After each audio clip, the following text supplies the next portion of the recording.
So thank you everyone for finishing your day with us. It's actually my privilege. I plan on not doing much talking. I apologize if you've been in any sessions I've been in. We couldn't decide whether we should put up a picture of a fire or whether we should put a picture up of a swimming pool, given the weather here on February 13th. But I'm really delighted that I can be a moderator for a conversation with Tom. He's been a very loyal supporter of health management education in the executive program. We figured it was about 15 years that he's been teaching the leadership capstone class in the second year of the program. So we've gotten to know each other very well, but I'm going to play the role of interviewer, or at least kick a few questions his way, things that we thought you might find interesting, and after the conversations today, definitely fit well with the conversations that we've been having with some of the other panels and keynote speakers. So for those of you who, we have such a nice mix of students, industry, administration, policy folks, the first question actually that I'd like to ask Tom is to explain the unique characteristics of Cedars-Sinai health system, including the medical center. What gives it its business model or competitive advantage, and why do you think it's been successful with its patient population? Okay. And this is your test for the Sunday morning talk shows, right? Yes. Right. Yes. Meet the press. Right. Meet the press. Right. Thanks, Leah. So a couple words about Cedars-Sinai and our business model. Borrowing their language from the public health school, I'd start the discussion of our business model around the mission of the organization. The Cedars-Sinai Health System mission has 4 components to it. Patient care, which is delivered both through a large physician enterprise as well as through the medical center itself. Medical education, in which we're one of the largest and most sought after graduate medical education programs in the country. And also have the pleasure of teaching the medical students here at UCLA as well. And a very broad other professional education agenda at Cedars-Sinai, from imaging technology, laboratory technology, nurses, et cetera, et cetera. And then research. We do about $130 million worth of funded research each year, about half of that from the NIH. Time doesn't allow, but a lot of contributions. Most of our research is oriented around translational as opposed to basic research, although I have to admit in today's molecular medicine world, the line between those two things is blurring pretty quickly. In terms of the structure of the organization, it's not-for-profit, community-based organization, so it might be referred to as a community-based academic medical center.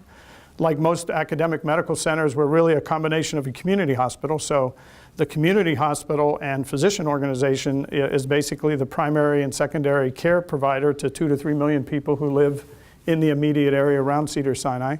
But at the same time, for our tertiary and quaternary services, we are essentially a referral center for all of California, the United States, and for certain things to the world.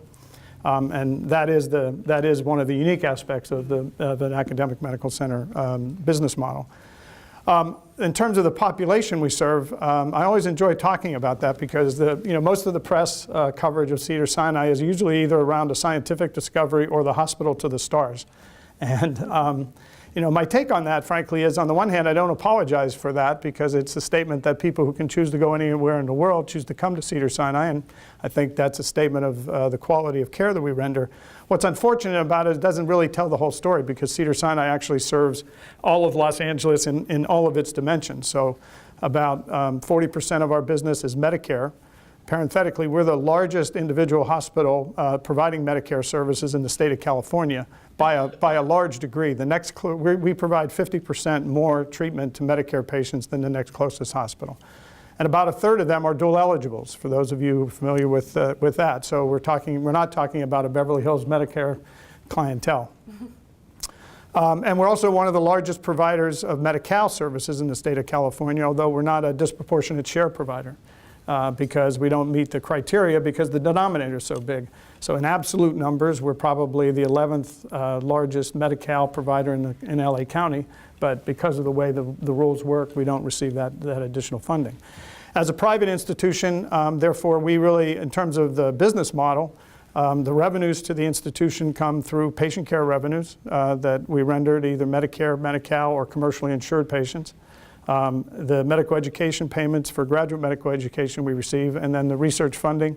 And then last but certainly not least is philanthropy, which is for all hospitals, but especially for academic medical centers, is an important part of the revenue stream to support our ongoing operations. Good. So fantastic. As you know, the theme for today for this conference has been Modernizing Healthcare for the New Age. And Cedars-Sinai has a long reputation in the community, which is wonderful for its brand. What would you say makes the system modern today, but even more importantly, where are you taking it, or your team is taking it in the next 10 years, 20 years to keep it modern? Okay. So I think a couple of things. Certainly, I think in the past, our reputation for quality reflects an effort that's been present in the institution for as long as I've been there. I can't take credit for having brought the orientation to high quality to Cedars-Sinai, but that orientation has been part of the history of the organization for a long time. And as what it is we know quality to be has evolved, I think Cedars-Sinai has worked hard to continue in that, and frankly, in some respects, help define that. And that's been an important part of what we've been undertaking. More recently, as the question of value in healthcare and the cost of healthcare has become the area of appropriate concern that it is, the institution's focused on making sure that two things, that the things we do are things that make a difference and count and play a vital role in the community. And two, with regard to medical care, engaged in a number of undertakings to address the issue of clinical efficiency, to make sure that the care that people are getting is everything they need and they deserve, but not what doesn't make a difference. And so it's the whole clinical effectiveness side, I think, is an area of focus, especially over the last 5 to 7 years, and one I think will be with us on into the future. That's reflected not just in the work we're doing with individual physicians, but also work we're doing as an organization in terms of systems of care, and also our approach to the marketplace as the payment models have evolved over the years with respect to an increasing focus on so-called value-based payments in whatever form whatever form they may come. And those value-based payments in one way or another all have risk associated with them. Risk-based payments at one extreme being capitation, but all the way down through various kinds of withholds in order for organizations to earn back the full payment after having demonstrated either that they've demonstrated the ability to provide appropriate high-quality care and they've done it in a clinically efficient way, or both. That's actually a very good transition to this next themed question. This is a really smart group, and many of you study the whole idea of transparency, costs, what does it mean for value-based care. But I would say that the lay public probably is so difficult for us to understand value-based care and outcomes and how do you pay for outcomes. What's gotten the public's attention lately is the Stephen Brill articles. I don't know if you're all familiar with The Bitter Pill. First it was an article in Time magazine, a book, but then he re-entered headlines because he became a patient himself, which is always this big moment of truth for people. Right. They know what it's like to receive care. So I believe he was in the hospital for 8 days, got a bill almost nearly $200,000, and kind of got the ire up of people again saying, did you see the price for that Tylenol? And did you see the price on the charge master for these things? Yeah. You're in a position at an academic medical center where care doesn't really necessarily come cheap. Mm-hmm. Could you comment, if either I were Stephen Brill or you were commenting to the general, yeah, maybe not that, but if you were commenting to the general population about what does that charge master mean? When Stephen Brill's talking about the price of healthcare, what is he talking about? And how are you going to survive fulfilling your mission when the lay public is upset about the price of healthcare? Right. So I guess my own thoughts about Mr. Brill's work is, I mean, he is clearly speaking to a real issue, and that is the cost of healthcare. And healthcare in America is expensive. It's expensive for a whole variety of reasons. Maybe we can get into either in the Q&A or a little later here. But what was from my standpoint, what was unfortunate was organizing that around the question of charges. Yeah. Because it gives the impression that the issue is the charges and the amount of charges. The issue is the cost of healthcare. Healthcare is very expensive. Charges for the vast majority of what a hospital receives in payment aren't really relevant, and to the extent they are, because there are other negotiated prices. His book suggests that somehow the charges are increased in order to offset the effect of the negotiations. Unfortunately, charges really are just a means to an end, and they don't really have the purpose that I think he was trying to suggest. And so, because in the end, what hospitals are seeking to do is get a certain level of payment in order to keep themselves viable. And this is particularly relevant, and only relevant really in the commercial insurance world, right? On the Medicare side, Medicare has fixed fee payments of one type or another, physician and hospital services, Medi-Cal the same. And so the charge master in most institutions, again, it's a means to an end where a hospital's ultimately looking to seek a particular price. Another point about the whole issue of charges that is little understood is Mr. Burrell's article and his book somehow present it as a creation of hospitals alone and something that hospitals alone control, and that's not true. The charge system in the United States is an outgrowth of a system we've had in place now for about 50 years. And it's one, frankly, that all of us who work in hospitals would love to get rid of.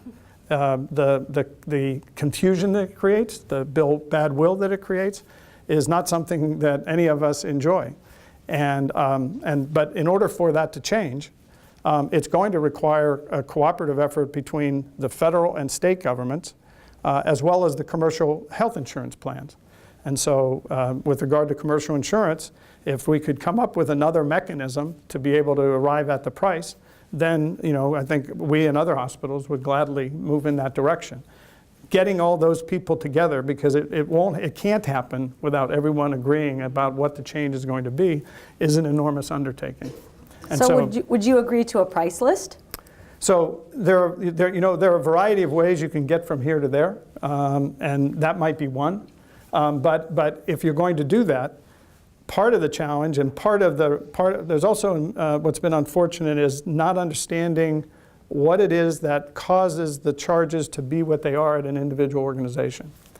Whether it's charges or the real price, the cost of any particular service is really a function of a couple of things. One is, what does that organization do? So to state it simply, a chest x-ray at Cedars-Sinai or a chest x-ray at UCLA is not the same as a chest x-ray at Good Samaritan, because that chest x-ray is being done in a very different contextual setting in terms of what the mission of the institution is and what the patient mix that is there to be served. Another factor, especially with regard to commercial insurance rates, is the population that the facility serves. California hospitals lose $8 billion a year, and this is not the difference between what they're paid and what their charges are. This is the difference between what it costs to provide the care, real cost, and what is actually paid. California hospitals, largely excluding the Kaiser hospitals, lose $8 billion a year. And organizations, in their effort to remain financially viable, recover some of that in their commercial insurance rates. And so there are estimates that if the losses that are sustained serving Medicare and Medi-Cal patients were not there, commercial insurance rates in California could be as much as 25% less. And so all of these things come together. And so the price of healthcare in America is undoubtedly expensive. When one then asks the question, what about the price at this facility versus another, one needs to take into account the nature of the services that are provided, as well as the payer mix that particular organization might have. Well, that leads to the next theme that I wanted to bring up with you, and that is that this different price setting, different charges for different organizations has sometimes put you in competition with insurance companies during the negotiating time for contracts, them wanting to steer people away from the more expensive providers to the less expensive. So one of the things that has made or come from this has been interesting new relationships. And one of the most interesting that caught a lot of headlines is Vivity. So if you are familiar with Vivity, it is with Anthem, Blue Cross, previous Anthem, which has in the past been a bit contentious with the higher fixed cost institutions. And it sort of took everyone by surprise. So maybe you could explain to everyone, because I know that even in my readings, I wasn't quite clear until I heard some people speak about what Vivity is. Maybe you could explain in general, what is Vivity, what's its promise, and what do you think the critical success factors are going to be for it? Sure. So in brief, I think Vivity represents a creative and novel and new approach to try to deal with this issue of value in healthcare. How can you assure the provision of high quality care at an affordable price? At its heart, that's what it is, and it's a different way of trying to approach that. So you're correct. Over the years, there is either an annual right or a multi-year right of spring, so to speak, in which there are negotiations around pricing. Those are sometimes contentious, sometimes not. And health plans in more recent years, and part of their effort, trying to do their fiduciary duty, have engaged in things like narrow networks and other kinds of things. And I think what's occurring, not just here, but around the country, is a realization that that approach hasn't necessarily solved the problem. Right. I think we can agree that the issue of healthcare continues to be affordable. It continues to be uneven in quality, depending on where you go and things of that nature. So Vivity. Vivity represents what I was just trying to describe conceptually. It's a joint venture, LLC, for those of you familiar with that particular structure. There are 8 owners of Vivity, Anthem, Blue Cross here in California, and 7 health systems in Los Angeles and Orange County, to include ourselves, UCLA, Memorial Healthcare, Good Samaritan, Presbyterian Intercommunity, Torrance, and Huntington. I think I've named all 7. And it's a group of organizations that have a substantial amount of experience in managed care, in capitated managed care, as a particular way of paying for healthcare services. All of us have been here in California for the last several decades, as California has kind of defined that particular payment model. And as organizations, we're believers that it can be a very effective way at trying to deal with this particular issue. And so rather than have the traditional negotiating session, we've created a jointly owned business in which we have a shared economic alignment in trying to provide care in an affordable way and a high quality way, because otherwise the product won't sell. And so these organizations, but more importantly, they're affiliated physicians. Each of the organizations I just described to you have very tightly affiliated physician organizations along with them. We're basically all owners of this particular product. The model basically calls for the physicians to be paid under capitation. Each of the institutions, when they provide services, are paid an identified rate for each institution. To the extent the organization is viable and there are funds left over, that can be distributed among the participants in a way to hopefully advance the purpose of the product itself. And if there are losses, we're all on the hook together to be accountable for those financial losses as well. So that's where, when I said earlier, economic alignment, but the payment model within that also calls for very important quality thresholds to be met before the distribution of any additional funds and things of that nature. So there are 2 levels of effort at both clinical efficiency and quality. One at the point of care, in terms of the way the payment model works, and then the collective performance of all of us together, right? All 7 institutions have an incentive to kind of look across all of us. And it basically is an effort, it's a recognition now I'll put my public health school hat on. It's a recognition that if we really do want to move to population health, then you need to have a model that rewards that. And essentially, keeping people healthier in this kind of model is one that can contribute to the economic viability of it long term. And when you talk about impacting a population in a densely populated area like Los Angeles and Orange County, you have to cover a big enough portion of the population to make a difference.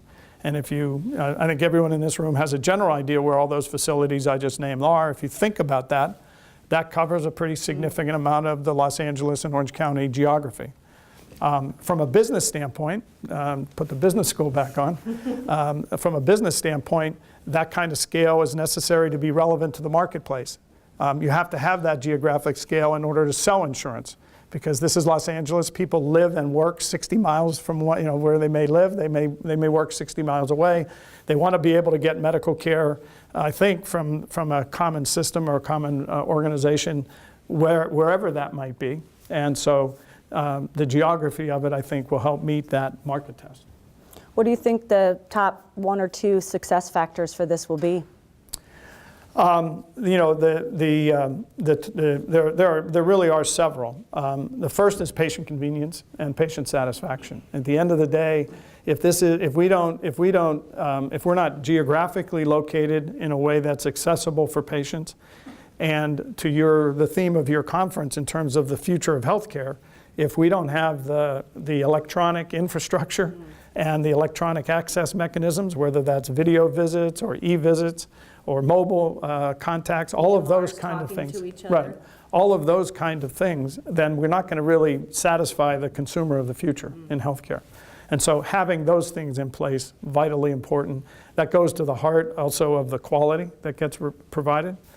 And then the second part is we have to be good stewards of the resources, and we have to have the systems in place, and we have to have physicians who are committed to this model and who are committed to sharing information and sharing best practices and having the kind of doctor-to-doctor conversation about what is the right thing to do that physicians and their associated team members, whether those are pharmacists, nurse practitioners, the team model of healthcare, being willing to sit down, share best practices, compare notes, and figure out what to do for a given population. But that's quite different, because people think that you're usually competing with these institutions and health systems, right? And now you're saying you're supposed to call someone up in Torrance and say, I think that this care makes more sense at your institution than mine. Right. Well, first, the model actually, the essence of the model is if a patient signs up with a particular group. And the model is built on the expectation that virtually all of that care that can and should be rendered with that group would be done there. If people need a more advanced treatment in heart, cancer, neurosciences, the kind of things that we in UCLA might do, those patients may be treated in another setting. Mm-hmm. Good. So I have a bit of a selfish question, because I don't know very much about this, and it still stays with the theme of new market relationships, new endeavors, population health. But I don't know if many of you are aware that there is a rehabilitation hospital going into Century City, which is conveniently located between UCLA and Cedars-Sinai.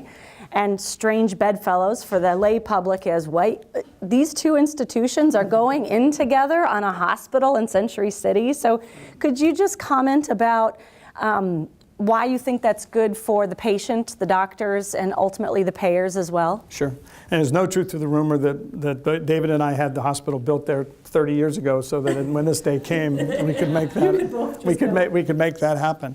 But all kidding aside, well, a couple things. First, I think the characterizations, in general, the characterizations of competition, as well as the believed for benefits of competition in healthcare, I think are a little bit overstated. That's maybe a discussion for another day. But closer to home, I think also the competition between Cedars-Sinai and UCLA, I don't think is the kind of competition either that many people think of. In many respects, first of all, we're very different organizationally in terms of the nature of the organizations, and therefore have served historically pretty different kind of populations. Similar in many respects, but in other ways different. Specifically, but having said all that, I think what this joint venture represents a recognition that we're in a different era in healthcare, and that for organizations, especially like Cedars-Sinai and UCLA, one a state-owned institution that has a public obligation and a public benefit mission, and Cedars-Sinai as a not-for-profit organization, a public benefit. We do about $650 million worth of community benefit each year.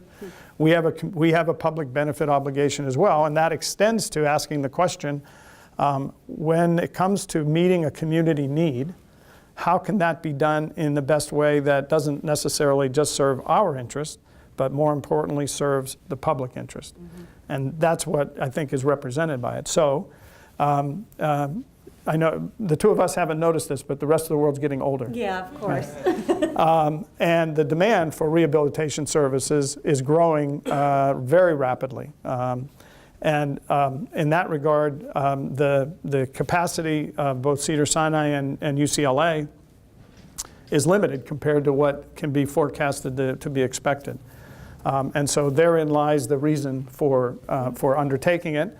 But it also, on the business side, also, to weave in some of those thoughts, it also a recognition that when you're going to make an undertaking like this, that you also acknowledge your limits. And so while Cedars-Sinai we have a significant rehabilitation program, UCLA has one. There's a third partner in this venture called Select Medical, and this is a company that's based in Philadelphia that runs rehabilitation facilities around the country. So their scale and scope and depth of expertise in this area is much better than ours. And so the vision for this is to bring together their operating capacity with the academic, educational, and research and intellectual horsepower that Cedars-Sinai and UCLA can bring to it, to create what we are expecting to be the premier rehabilitation institute on the West Coast. That's the vision. About 125 beds, and it's probably open. Give me some wood to knock on. We'll probably be open sometime right after the first of the year. Yeah, I think it sends a great message, too, that you're collaborators in care as well. Right. So we're running out of time. What I'd really like to, first of all, compliment the Healthcare Business Association at Anderson for being able to put this on, and it's just really very impressive. And so you have a fair amount of students in the room, and I don't know how many of you are aware of this, but it's extremely unusual and very impressive to have you have been at Cedars, at the helm, because you were COO even before that. That's pretty unusual in today's world, no matter the industry, to have somebody stay with an organization for so long. And could you comment for early careerists, mid-careerists in the room about why do you think you've had such a successful career? And any advice you may give them, or me, about succeeding and just how to turn themselves into the leader that you really are in this institution. Well, that's very kind. Well, a couple of things. First, I want to thank you all for sticking around, too. It's beautiful outside, and the fact that you're here now is pretty remarkable. Well, there are cocktails. Right, yeah, that might have something to do with it. That might have something to do with it. So how have I been at Cedars-Sinai this long? Well, there's no truth to the rumor that I don't interview well. What choice did you have then, right? Right, exactly. No, all kidding aside, I've been very fortunate. In the class I teach, I tell people, my experience is 5 standard deviations out on the curve. To have spent 35 of 40 years basically in one place, and it's just the right sequence of events happened. What's allowed me, I guess, to keep the job is, I think at the end of the day, the most important thing is trust. People have to trust their leaders. And that's something you earn every day by how you conduct yourself, by the decisions you make, by the people you hire, by the people you fire, basically putting into action the words that people hear you say. Now, I'm human too, and I mean, I can't say to you that that we pulled everything off perfectly. But when things haven't gone right, and some of you, this will be written about in the history books probably somewhere. We had a difficult time the first time we tried to create a CPOE system at Cedars-Sinai. That didn't turn out so well, and so part of trust and part of people viewing, I think, a leader with integrity is when things don't go right, you stand up and you say, we made a mistake. And that's essentially what I did in front of about 1,000 angry doctors one day. I don't suggest it if you want to sleep well at night. It's not the most pleasant thing, but and so essentially, I think I'd like to believe, by the way I've conducted myself over time, that when moments like that occur, hopefully you have a reservoir of goodwill, where the people who essentially are ostensibly supposed to be following you look at that and say, well, that's an exception. And then what you do after that is an important part as well. So we then use I'm just using that as an example because I think it makes the concepts more tangible. That we went through a pretty transparent process of asking the question, what did we do wrong? What did all of us do wrong collectively, and what did various of us do wrong individually? And we were pretty transparent about that. And again, those are the kind of things that build integrity. Just to try to end with a laugh here. A good friend of mine describes, when he's talking about leadership, he says there's a fine line between leading the parade and being run out of town by the mob. And so you have to strike the right balance. Very good. So I want to make sure that we have a few minutes for questions. I'll put away my paper here and open up the microphones. And please speak right into the microphone so we can hear you. Hi. Hi. I'm Laura Erskine from the Fielding School of Public Health. And as a fellow leadership instructor, I have a leadership question for you. Mm-hmm. You are, I think, both individually responsible for mentoring and developing the people on your team, but more broadly responsible for mentoring, developing leaders in the organization. And how are you doing that, given no one in the room really knows what healthcare or Cedars is going to look like in a few years, and how do you address, find, nurture both clinicians and administrators who will be poised to lead in a new era? Great question. And I think your point about trying to develop people for the future, in a future that can't be described in great detail and specific, right? It does represent a challenge. On the other hand, I think there are certain important leadership characteristics that are generic and will be useful in the future. So integrity and trustworthiness, like I just mentioned, are two. Flexibility, another. The ability to deal with ambiguity, which is a character trait that I think in using measurement tools, and sometimes you just use your gut instinct, is there as well. And so our and then in our case, we try to work in a number of different ways of trying to bring our organizational values to life. And so our development programs for staff internally try to relate back to integrity and excellence, teamwork and collaboration, teaching people teamwork and collaboration skills, which especially for people who come out of medical school for sure, but also many other clinical disciplines, they haven't necessarily had any sort of formal training in teamwork and collaboration. And so those are some of the things that are part of the development effort. Another element is a specific effort to educate clinicians and especially physicians. And so for the better part of about almost 20 years now, we've had a physician leadership development program, specifically because we do believe to deal with what we have to deal with in the future, having physicians in those roles is vitally important. And so a specific education program to try to identify those future leaders and hopefully give them the skills. In a curriculum, frankly, it's borrowed, some of it's been borrowed and done cooperatively with the Anderson School in the past. And many of our physicians and other folks have been come through the Fielding School as well. So we try to do what we can internally, but also make use of placements in formal education programs. Good. Any other questions? I had a question about the Vivity business model, and I think I read that it was compared to Kaiser in that it was kind of posing a competitive model. And Right. at conception, was it ever framed that way? And could you speak more about it? Sure.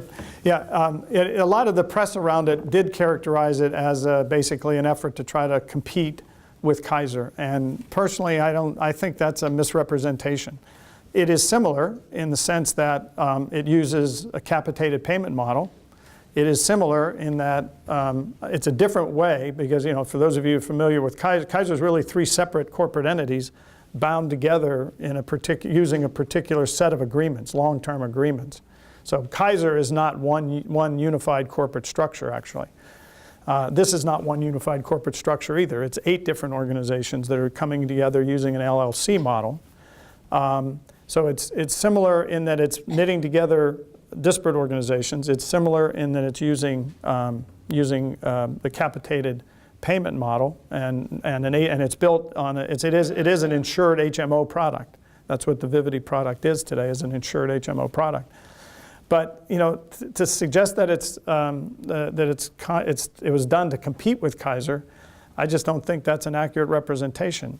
It was done most of all because, as I said in the beginning, the participating organizations believe that way of organizing and paying and providing care is a very good and appropriate way to try to deal with these issues that we're trying to deal with in healthcare, to do it more cost effectively and do it in a high quality way.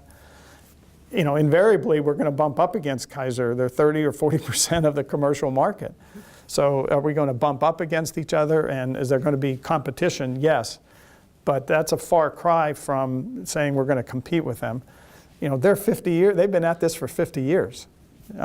So, if I were in their shoes, I'm not sure I would consider us, but I'm just kidding. They should be very scared. You did not hear this in this room. No, I'm sorry. Because I don't mean it's an HMO product. Of course, they compared it to Kaiser. It's the best-known HMO, right?